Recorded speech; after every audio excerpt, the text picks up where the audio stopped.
Hi, I'm Danica Tormel live from the show floor at Connect Spring Marketplace, and I am lucky enough to have AC here. AC, will you introduce yourself for our audience? Sure, thanks, Danica. Agnès Canonica, born and raised in France. I go by AC, and I'm currently based out of Philadelphia. And you work for MCI. Tell us a little bit about what you do at MCI. Sure, thank you. I've been at MCI for 7 years last month. I work in the corporate divisions, although MCI in the U.S. is more known in the association management space, housing and rent. The majority of our client portfolio globally is corporate and something that we are definitely pursuing in the U.S. So more international corporate clients. So what's really interesting is there's a multi-channel approach in terms of how we engage our customers. We have US-based clients through our other MCI offices, because we do have 61 offices across 30 countries. We're able to leverage some of those corporate relationships because everyone is doing business in the US. We work across a variety of industries. Healthcare was kind of like the low-hanging fruit because that's been my background for quite a bit. Although in the past couple years, we have definitely diversified in other industries in terms of technology, IT, financial technology, automotive. We're very diverse. What's really fascinating about what it is that we do is that no customer is approaching things in the same way. So even though a meeting is a meeting and it should be pretty, I would say, cookie cutter, not at all. It's all B2B types of engagements.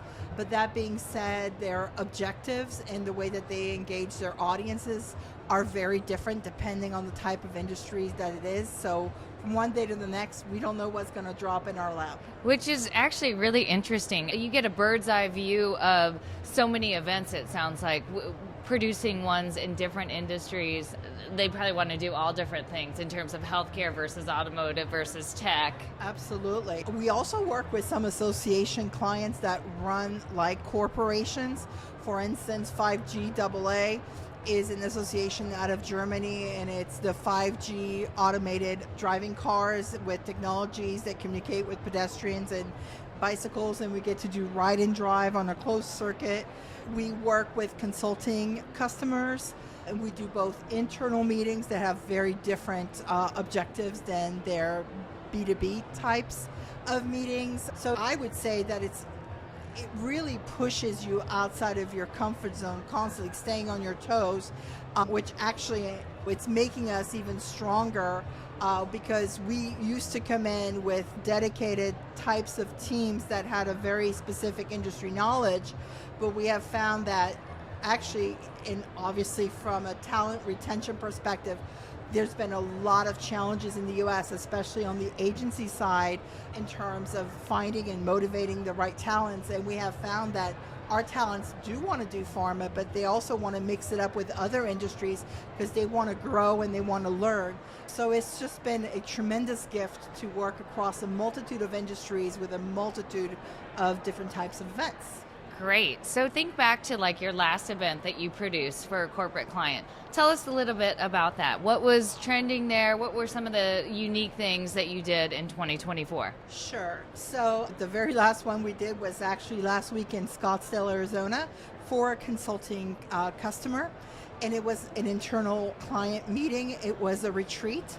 And at one point, they really wanted to celebrate their success for 23 and work as a better team for 2024.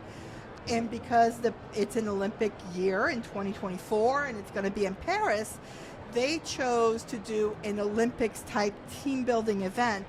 And what was really interesting is going out to the industry and finding those vendors that are going to be able to facilitate that in a very sophisticated and bespoke way, which was very difficult to find. And we actually had to reinvent the wheel and had to hire multiple suppliers to really create the experience that the customer was looking to deliver with this internal team. Also, something that was really fascinating, it was in Scottsdale, Arizona, obviously tons and tons of options for off-site dinner. And this particular company is very much about supporting the community. So when we presented a couple of options in terms of off-site private dinners where they could privatize a venue and have a very intimate dinner, they ended up selecting Frank Lloyd Wright's personal home in Scottsdale, the Taliesin West. And the reason why the client selected it, which really made me pause for a second, it's all about, it falls under the sustainability, because they felt they spend so much money investing in the venue rentals of, across the world. Yeah. And like hotel properties, really nice properties. Or chained restaurants, right, or wedding venues, whatever it may be. But it was really a commercial transaction where they felt the rental fee for this particular venue is actually a foundation, and they felt like they were supporting Americana in preserving this masterpiece from the 1960s. So it really refocused on their approach, and moving forward, that's actually an initiative that they want, because it's all about sustainability, it's about DEI, and it's about making a difference in the world. Well, and that's something that you can bring to another client too, right? That's a great point. Renting with a cause, right? Renting with a cause. That's exactly what I call it. Yeah. Absolutely. So tell me about the Bespoke experience. You really piqued my interest there in terms of the Olympic challenge. So when you were coordinating all those things, how do you do that at a business level that's nice and high level as opposed to senior executives, right? Okay. So it's men and women, it's of a certain age, and yes, they want to let their hair down, but they don't want to be goofy, right? Yeah. So we actually kind of themed the Olympics in a way of different categories that were tied into their growth retreat that they were focusing on from an agenda perspective with the business. So we had a pickleball tournament, and we ended up giving away these customized pickle paddles.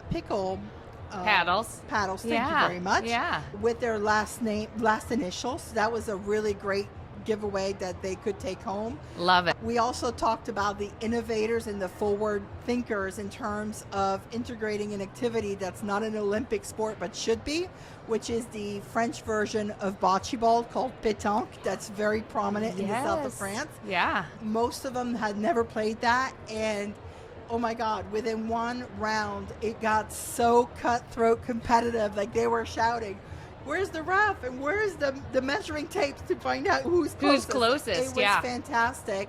And also because of the Paris theme, and we didn't want just physical challenges, because we didn't want to intimidate or scare away all of the participants. Sure.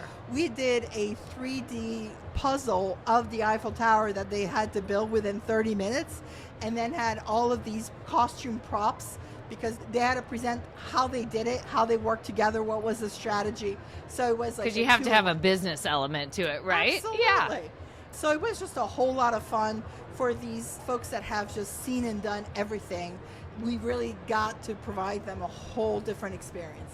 I love that. Really creative there. Really creative. So what do you have coming up for the back half of the year? What are some things that you're planning right now that you're looking forward to seeing executed? Sure.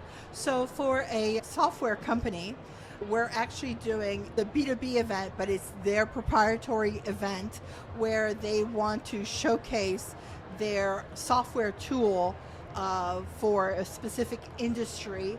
So not only has it has an educational and networking component, but it also has an exhibit element, and it also has a trade show floor of some very specific partners.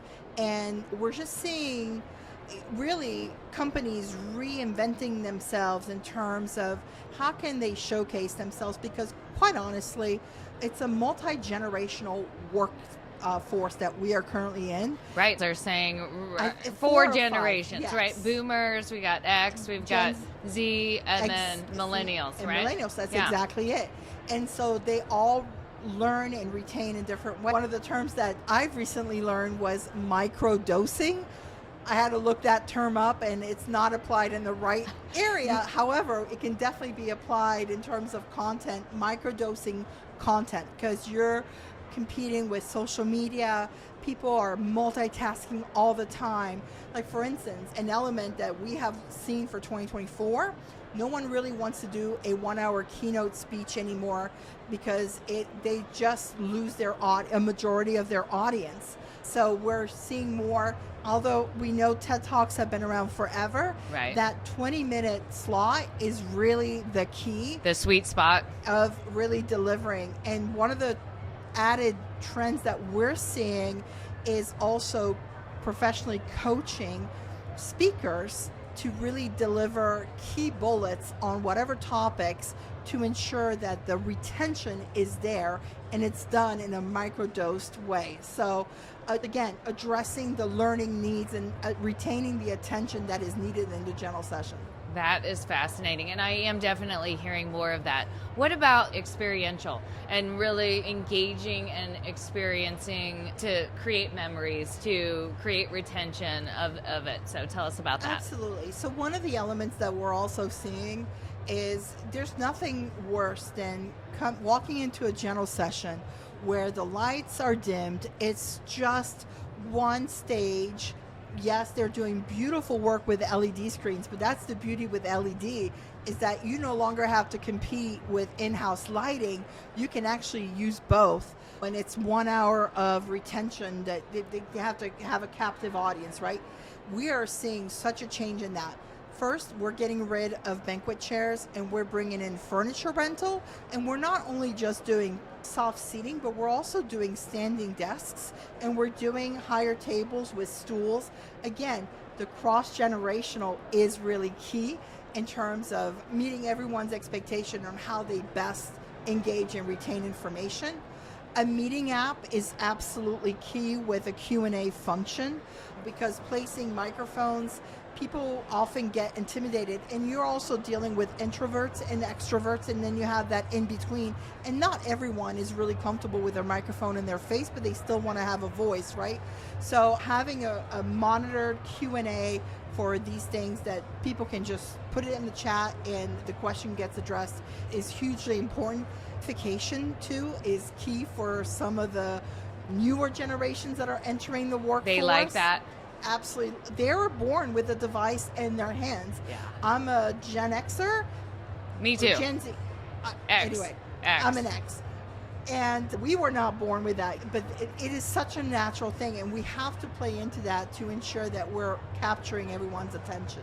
Yeah, and what I'm hearing you say is that multi-generational, like appealing to each generation. So it's like customization, personalization, but across 4 generations, which isn't easy. It is not easy. And I think too, one of the key things on having speakers on your general session is having multiple point of view. So using panelists, also doing more intimate but interview type fireside chats are a lot more well received than just your keynote speaker that's going to be up there by themselves, which is just single voice. Not a one-to-many. Absolutely. There's a time and place and types of meetings that really require that, but if you're going to do B2B type of events, it is much better to have a multiple viewpoint discussion. Excellent. So, okay, I'm going to ask you one more question. If money was no object for a corporate event that you were planning, what is one thing that you'd like to do? Any inspiration that you've seen anywhere else that you'd really like to put into play in one of the events that you're planning? So, luckily enough, MCI has we're like a 10-legged stool. We have a multitude of different wholly owned entities. You have a lot of resources at your do. fingertips, yeah. One of our sister companies is Black Flower. Black Flower Studio works in the luxury sector, and they do a lot of hospitality for some very high fashion clients. So, for instance, we did the Gucci Love Parade in Los Angeles in 2021 as COVID was finishing. And seeing those types of activities where you really need to, first of all, you're dealing with press, you're dealing with the house best clients that have seen it all, done it all. Right. Depending on the destination, it's really very important to have customized experiences. And even though it might be one program, depending on the pods of populations that you're dealing with, you might as well be doing 100 programs within one At because once. everything is customized. But one of the things that really appeals to me and I'm seeing is a very important factor for some of the younger workforce is sustainability. So a lot less waste, and it's no longer about swag and gifts. It's all about experiences, right? And experiences with a cause. So I think that if money were no object, that is really something that I would love to explore even further. There are so many things out there, like there are these glamping types campgrounds that are net zero, that are absolutely luxurious in the heart or very close by national parks. I think that's the kind of thing that I would like to really get into. I can see that for some clients too, working really well for some clients, and it is something different. Again, task with it sounds like really just being really creative and trying to do things that other people aren't doing or that they haven't seen before.